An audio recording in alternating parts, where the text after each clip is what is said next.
Good morning everyone, welcome to civil services study practice set number ये 250 है। ये test series R O के लिए चल रही है। प्रैक्टिस करेंगे इसमें हम जीएस के प्रश्नों पर। तो चलिए स्टार्ट करते हैं। इस टेस्ट सीरीज की प्लेलिस्ट बना रखी है, वहाँ पर आप टेस्ट नंबर 1 से लेकर 250 तक पहुँच सकते हैं। डिस्क्रिप्शन बॉक्स में लिंक है उसका। पहला प्रश्न है यूपी स्पेशल से। 2011 की जनगणना के अनुसार उत्तर प्रदेश में भारत की कुल जनसंख्या के कितने प्रतिशत लोग निवास करते हैं? तो सेंसस के आंकड़े 2011 के अनुसार ही रहेंगे एग्जाम में, क्योंकि अभी तक 2021 मतलब 10 साल में होती है ना जनगणना, तो हो ही नहीं है। यहाँ इसका आंसर हो जाएगा 2.08% बी। वर्ष 2011 की जनगणना के अनुसार उत्तर प्रदेश में भारत की कुल जनसंख्या के 2.08% लोग जो है निवास करते हैं। और वर्ष 2011 की जनगणना के अनुसार उत्तर प्रदेश का जनघनत्व देखें तो पॉपुलेशन ऑफ डेंसिटी 829 व्यक्ति प्रति वर्ग किलोमीटर में निवास करते हैं। क्वेश्चन नंबर 2 पर आ जाइए। शुक्र ग्रह के अध्ययन हेतु चलाया गया मैगलन मिशन किस देश का था? किस देश का था ये? भारत का, रूस का, चीन का, संयुक्त राज्य अमेरिका का? ये इसरो का नहीं था तो भारत को हटा दीजिए। रॉसकॉस्मॉस का नहीं था तो रूस को हटा दीजिए। और चाइनीज स्पेस एजेंसी का नहीं था तो चीन को हटा दीजिए। ये था नासा का, संयुक्त राज्य अमेरिका। तो इसका आंसर हो जाएगा डी। देखिए, हाल ही में नासा का जो मैगलन मिशन है वो शुक्र ग्रह पर चल रही गतिविधियों की तस्वीरें पृथ्वी पर भेजने के कारण चर्चा में रहा। और नासा के मैगलन अंतरिक्ष यान को मैगलन मिशन के रूप में शुक्र, जिसको बोलते हैं वीनस, इस प्लेनेट पर 4 मई 1989 को लॉन्च किया गया था। और शुक्र ग्रह के पूरी सतह की छवि लेने वाला यह प्रथम अंतरिक्ष यान था।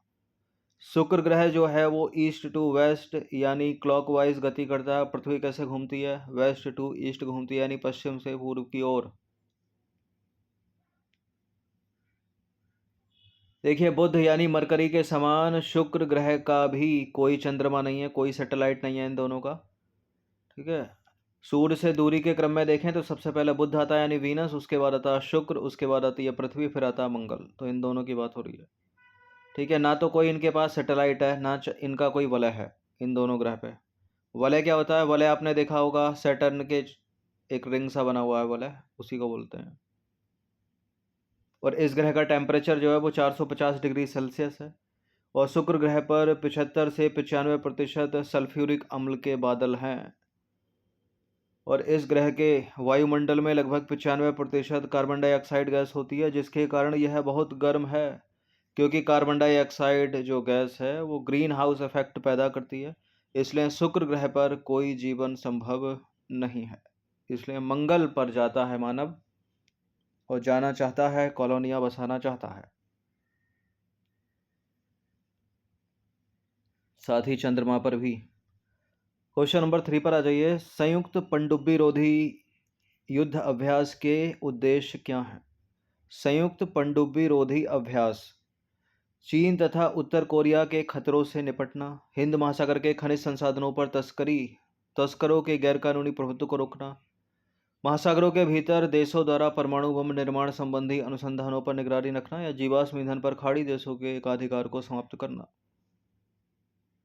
देखिए, कुछ देशों ने मिलकर संयुक्त पनडुब्बी रोधी अभ्यास किया है ताकि वो चीन और उत्तर कोरिया के खतरों से निपट सकें। और इन देशों में भारत भी है, संयुक्त राज्य अमेरिका भी है, कनाडा भी है, जापान भी है, और उत्तरी कोरिया का प्रतिद्वंदी दक्षिणी कोरिया भी है। और ये हाल ही की न्यूज़ है। मार्च 2023 में संयुक्त राज्य अमेरिका ने, भारत ने, जापान ने और दक्षिण कोरिया द्वारा जो है सी ड्रैगन 2023 संयुक्त पनडुब्बी रोधी अभ्यास आयोजित किया। इन सभी देशों का उद्देश्य क्या है? इनके इस पनडुब्बी रोधी अभ्यास का उद्देश्य क्या है? चीन तथा उत्तर कोरिया के खतरों से निपटने हेतु इन देशों के मध्य गठबंधन को मजबूत करना, मतलब इनके मध्य आपस में गठबंधन को मजबूत करना। और चीन भी अन्य देशों के साथ सुरक्षा बॉन्ड 2023 अभ्यास में भाग ले रहा है।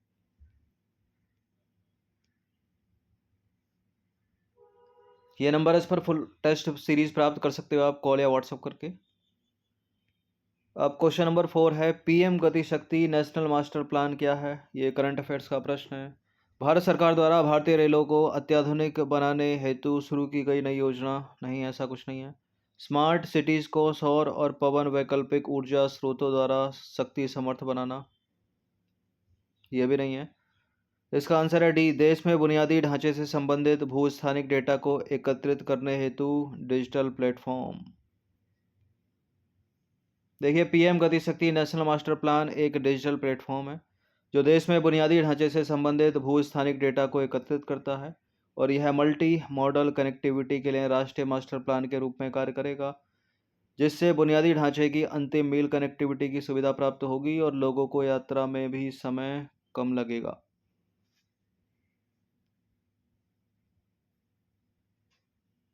सप्लाई चेन रेजिलियंस इनिशिएटिव में कौन कौन से देश भागीदार हैं? Australia, Bharat, Japan, Pakistan, Nepal. देखिए, पिछले कई वर्षों से भारत ने पाकिस्तान के साथ तो कोई इनिशिएटिव चलाया ही नहीं है, तो पाकिस्तान को तो वैसे ही एलिमिनेट करके रखिए। अगर किसी उसमें पाकिस्तान है तो जहाँ जहाँ 4 है उसको हटा दो। नेपाल आपको पता नहीं है, तब भी इसका आंसर निकल गया है। ऑस्ट्रेलिया, भारत और जापान, यानी ए है इसका आंसर 1 2 3। देखिए, इंडो पैसिफिक क्षेत्र में स्थायी, संतुलित और समावेशी विकास को प्राप्त करने हेतु आपूर्ति श्रृंखला को बेहतर एवं लचीला बनाने हेतु भारत ने, जापान ने और ऑस्ट्रेलिया के व्यापार मंत्रियों ने सप्लाई रेजिलियंस इनिशिएटिव की शुरुआत की थी अप्रैल 2021 में। नंबर 6 पर आ जाइए, ज्योग्राफी का प्रश्न है, पृथ्वी के दोनों गोलार्धों में रूम सागरीय जलवायु वाले प्रदेश कितनी डिग्री अक्षांशों के मध्य पाए जाते हैं? यह अपनी सुंदर सी पृथ्वी बीच से एक रेखा खींच दो, 0 डिग्री, ऊपर का हो गया उत्तरी गोलार्ध, नीचे का हो गया दक्षिणी गोलार्ध। अब ऐसे ऐसे ऊपर चलते जाओ तो अक्षांश बढ़ जाएगा। यहाँ कहीं 23.5 डिग्री उत्तरी अक्षांश रेखा, नीचे आओगे यहाँ कहीं 23.5 डिग्री दक्षिणी अक्षांश रेखा है, यानी ये कर्क रेखा है और ये मकर रेखा है। अब इसी के बीच में जो 30 से 40 डिग्री के अक्षांश पाया जाता है, उन्हीं के बीच में पाई जाती है रूम सागरीय जलवायु प्रदेश। तो ए है इसका आंसर, 30 से 40 डिग्री अक्षांश के मध्य, और दोनों गोलार्ध में ऊपर भी। ठीक है, ये बीच में 0 है तो ऊपर भी होगा और नीचे भी होगा। पृथ्वी के दोनों गोलार्धों में 30 डिग्री से 40 डिग्री अक्षांशों के मध्य रूम सागरीय जलवायु प्रदेश पाए जाते हैं, जहां ग्रीष्मकाल शुष्क होता है और शीतकाल आर्द्र होता है।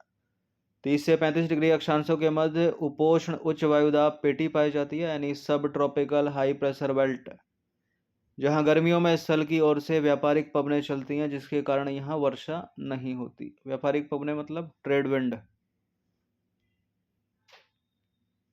देखिए, लेकिन शीतकाल में इस पेटी के भूमध्य सागर की ओर खिसकने के कारण यहाँ सागरों के ऊपर से आने वाली पछुआ पवनें यानी वेस्टर्लीज के कारण वर्षा होती है, जिस कारण रूम सागरीय भागों में वर्षा होती है। नंबर 7 पर आ जाइए, पृथ्वी की परिक्रमा के दौरान जब चंद्रमा पृथ्वी के निकटतम होता है, उस समय पृथ्वी पर सागरीय जल में जो ज्वार आता है उसे क्या कहते हैं?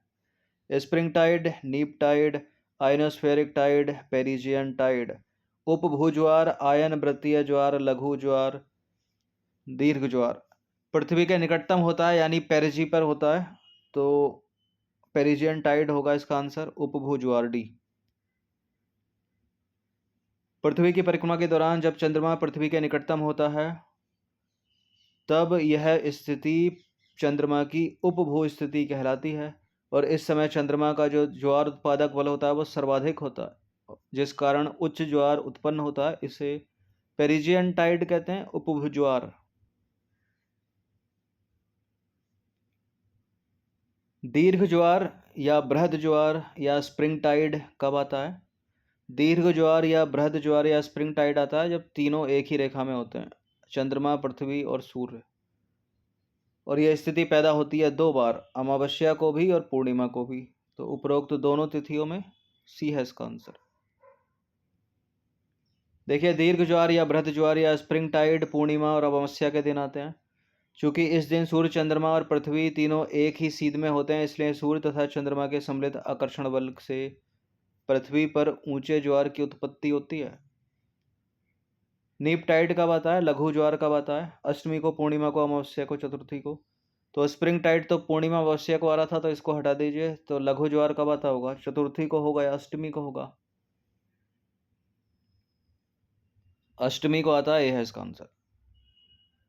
लघु ज्वार प्रत्येक चंद्रमास के शुक्ल पक्ष और कृष्ण पक्ष की सप्तमी अष्टमी तिथि को उत्पन्न होने वाले ज्वार हैं, जो सामान्यतः ज्वार से कम ऊंचे होते हैं।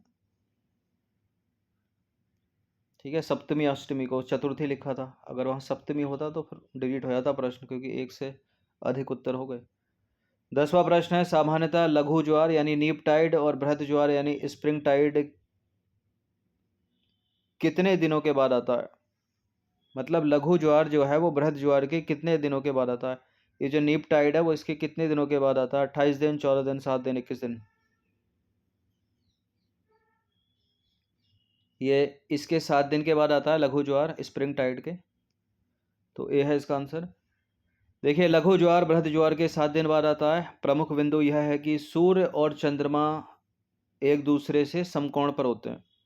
यह ज्वार चंद्रमा की पहली और अंतिम तिमाही के दौरान आता है। यानी लघु ज्वार में जो है सूर्य और चंद्रमा एक दूसरे से समकोण पर होते हैं, इस चीज को याद रखिएगा, बुलेट पॉइंट है ये। क्वेश्चन नंबर 11 पर आ जाइए। सूर्य एवं चंद्रमा के गुरुत्वाकर्षण बल के सम्मिलित प्रभाव के कारण महासागरों में दीर्घ ज्वार उत्पन्न होता है। इस दशा को क्या कहते हैं? पेरिजी, सिजजी, दोनों के दोनों, इक्विनॉक्स यानी विषुव। देखिए, विषुव की स्थिति तो तब पैदा होती है जब सूर्य जो है इक्वेटर पर 90 डिग्री पर होता है, ठीक है, लंब डालता है, तो ये तो हो नहीं सकता। और इस स्थिति में क्या होता है? इसी को बोलते हैं विषुव। और दिन और रात बराबर होते हैं उत्तरी और दक्षिणी दोनों गोलार्धों में।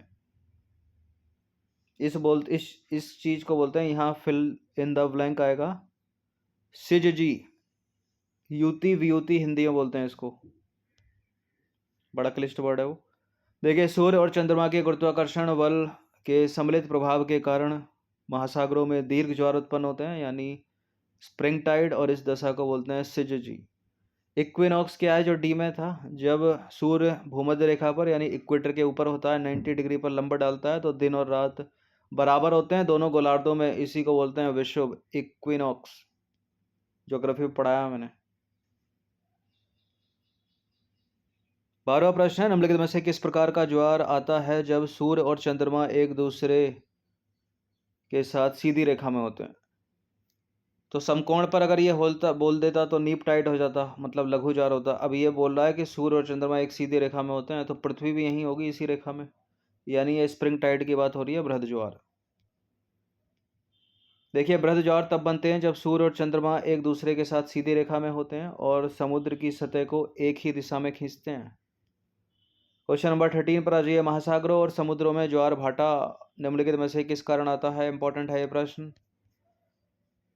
सूर्य की गुरुत्वाकर्षण शक्ति, चंद्रमा की गुरुत्वाकर्षण शक्ति, पृथ्वी के अभिकेंद्रीय बल की क्रियाशीलता यानी सेंट्रीफ्यूगल, तो कौन सा करेक्ट है इनमें से?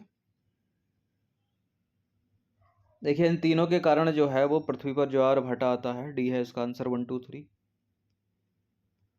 तो पृथ्वी, चंद्रमा और सूर्य की पारस्परिक गुरुत्वाकर्षण शक्ति और पृथ्वी के अपकेंद्रीय बल की क्रियाशीलता ही ज्वार भाटा की उत्पत्ति का प्रमुख कारण है। और चंद्रमा का ज्वार उत्पादक बल सूर्य की अपेक्षा दोगुना होता है, क्योंकि यह सूर्य की तुलना में पृथ्वी के अधिक निकट है। और ये मोस्ट इंपॉर्टेंट बुलेट पॉइंट है, इसको याद रखिएगा।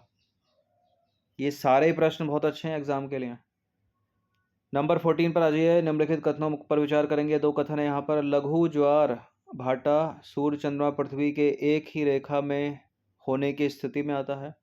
बृहद ज्वार भाटा तब आता है जब सूर्य एवं चंद्रमा एक दूसरे पर समकोण पर होते हैं, यानी नीप टाइड और स्प्रिंग टाइड की बात हो रही है। प्रश्न पूछने का तरीका इसमें दो स्टेटमेंट वाला है। तो क्लियर आपको हो गया होगा, सूर्य और चंद्रमा एक दूसरे से समकोण पर होंगे तो आएगा नीप टाइड यानी लघु ज्वार, और सूर्य, चंद्रमा, पृथ्वी एक ही रेखा में होंगे तो आएगा बृहद ज्वार यानी स्प्रिंग टाइड। तो उल्टा फुल्टा लिखा है, नीचे का ऊपर लिखा है, ऊपर का नीचे लिखा, सही कोई होगा नहीं, तो डी है आंसर। ठीक है।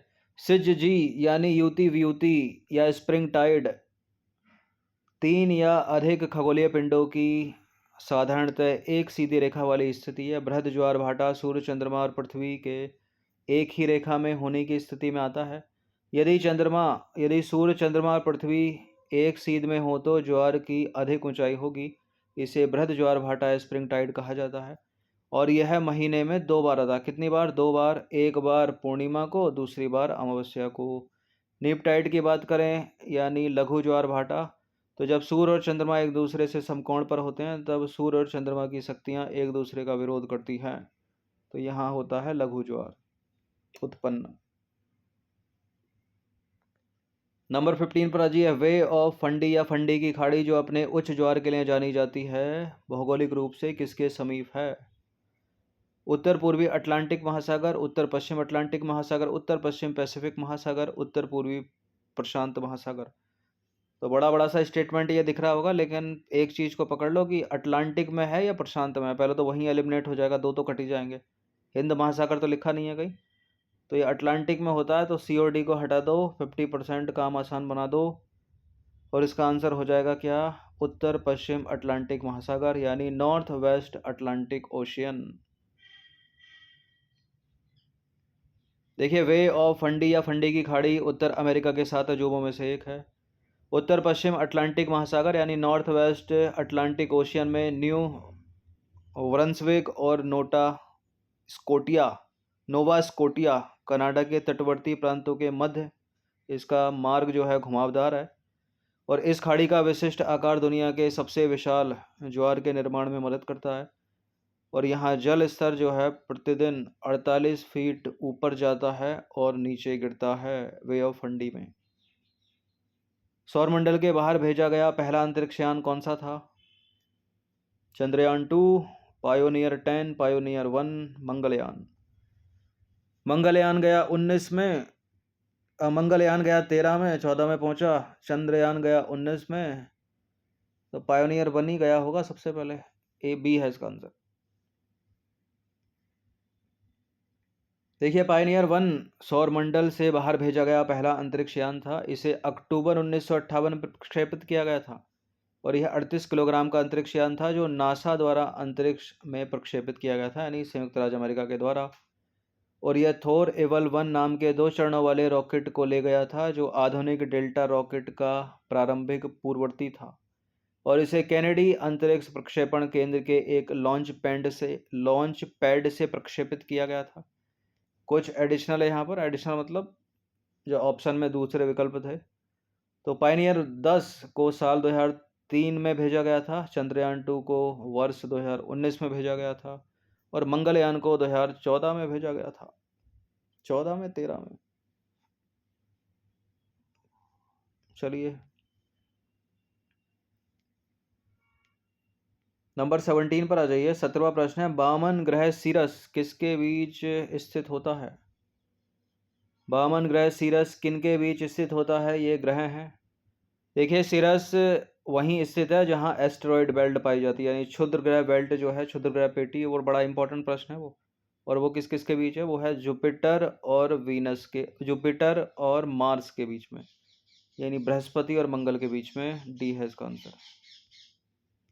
देखिए, बामन ग्रह सीरस बृहस्पति और मंगल के बीच में स्थित होता है, और बामन ग्रह सीरस मंगल और बृहस्पति के बीच जो धूमकेतु है यानी क्षुद्र ग्रह बेल्ट है, उसमें सबसे बड़ा पिंड होता है।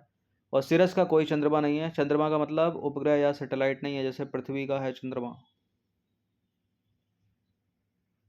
पृथ्वी के चंद्रमा का नाम ही चंद्रमा है। यह हिस्ट्री का सवाल आ गया इतने ज्योग्राफी के सवालों के बाद। बेलेजली ने कलकत्ता में फोर्ट विलियम कॉलेज की स्थापना किस लिए की थी? उसे लंदन में स्थित बोर्ड ऑफ डायरेक्टर्स ने ऐसा करने के लिए कहा था।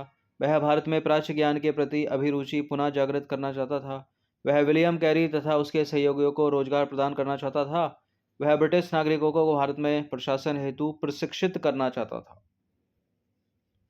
तो पहले अपने आप में ही प्रश्न है कि कलकत्ता में फोर्ट विलियम कॉलेज की स्थापना किसने की थी या करवाई थी? तो लॉर्ड वेलेजली उसका आंसर है। क्यों करवाई थी?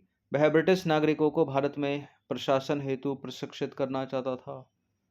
डी है इसका आंसर। पूरा नाम है इसका लॉर्ड रिचर्ड वेलेजली। एक ब्रिटिश राजनीतिज्ञ और औपनिवेशिक प्रशासक था। वह 1798 और 1805 के बीच भारत का गवर्नर जनरल रहा, और बाद में उसने ब्रिटिश कैबिनेट में विदेश सचिव के रूप में भी काम किया। भारत और ब्रिटिश क्षेत्रों का 1800 के दशक में बहुत विस्तार हुआ, सन 1800 में, और कुछ समय में भारत में अधिक सुव्यवस्थित प्रशासन की तत्काल आवश्यकता भी थी। कुछ नहीं, उस समय में, उस आएगा यहाँ पर। तो लॉर्ड रिचर्ड वेलेस्ली ने ब्रिटिश अधिकारियों को प्रशिक्षित करने के लिए कलकत्ता में स्थापना की थी या करवाई थी फोर्ट विलियम कॉलेज की। क्वेश्चन नंबर 19 पर आ जाइए। ICAR राष्ट्रीय मत्स्य आनुवांशिक संसाधन ब्यूरो की स्थापना किस वर्ष की गई थी? पुरानी है ये, यूपी से रिलेट करती है, दिसंबर 1983 में। देखिए, ICAR राष्ट्रीय मत्स्य आनुवांशिक संसाधन ब्यूरो की स्थापना दिसंबर 1983 में इलाहाबाद में हुई थी, और इसकी स्थापना भारतीय कृषि अनुसंधान परिषद के तत्वाधान में की गई थी, और वर्तमान में इसका जो कार्यालय है वो है उत्तर प्रदेश की राजधानी लखनऊ में। यह भी हिस्ट्री का प्रश्न है, 18 के जैसे। औपनिवेशिक भारत के संदर्भ में शाहनवाज खान, प्रेम कुमार सहगल, गुरबख्श सिंह ढिल्लों को किस रूप में याद किया जाता है? स्वदेशी और बहिष्कार आंदोलन के नेता के रूप में, 1946 की अंतरिम सरकार के सदस्यों के रूप में, संविधान सभा में प्रारूप समिति के सदस्य के रूप में, या आज़ाद हिंद फौज यानी इंडियन नेशनल आर्मी के अधिकारियों के रूप में?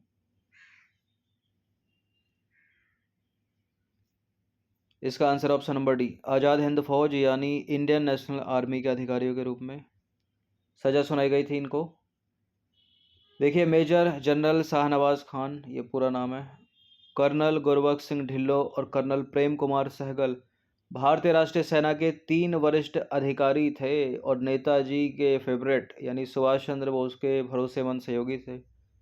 बात क्या है, वर्ष 1945 में लाल किले पर अंग्रेजों द्वारा उनका कोर्ट मार्शल किया गया और उन्हें मौत की सजा सुनाई गई, लेकिन भारत में व्यापक विरोध और अशांति के बाद उन्हें रिहा करना पड़ा। ठीक है, इनकी रिहाई में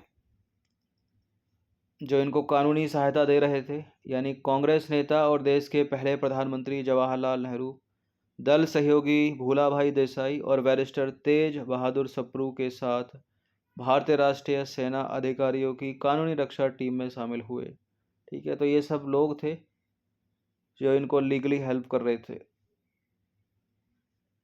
तो 20 प्रश्न बड़े इंपॉर्टेंट है ये। इन सभी का फुल टेस्ट PDF सीरीज़ भी प्राप्त कर सकते हैं, ये नंबर इस पर कॉल या व्हाट्सएप करके, यानी फुल टेस्ट सीरीज़ जो आपको PDF फॉर्म में मिलेगी टेलीग्राम ग्रुप में। बाकी सब्सक्राइब रखना सिविल सर्विसेज स्टडी चैनल को। धन्यवाद।